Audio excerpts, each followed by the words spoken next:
இன்றைக்கி முட்டை குழம்பு செய்யலான் இருக்கேன். முதல்ல எண்ணெய் ஊற்றி நல்லெண்ணெய் ஊற்றினேன். அதுக்கப்புறம் கொஞ்சோண்டு பட்டை போட்டேன்.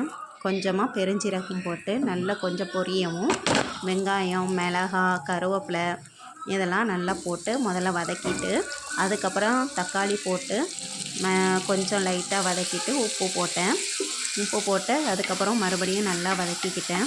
அதுக்கப்புறம் இஞ்சி பூண்டு பேஸ்ட்டு கொஞ்சம் போட்டேன்.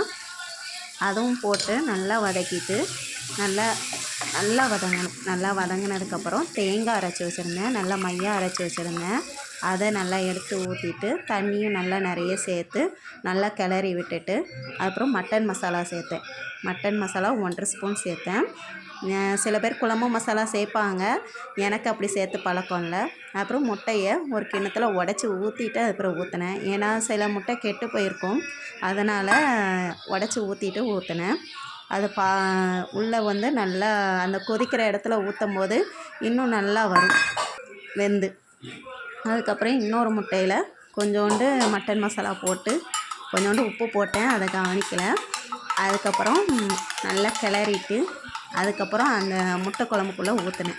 இல்லாட்டினா அது பார்க்குறதுக்கு புளிக்குழம்பு மாதிரி இருக்கும். இப்போது நீங்கள் பார்க்கும்போதும் முட்டை குழம்பு மாதிரி இருக்கிறதுக்கும் டேஸ்ட்டுக்கும் முட்டை குழம்பு இது போட்டேன்னா இன்னும் டேஸ்ட்டு கொஞ்சம் அள்ளும்.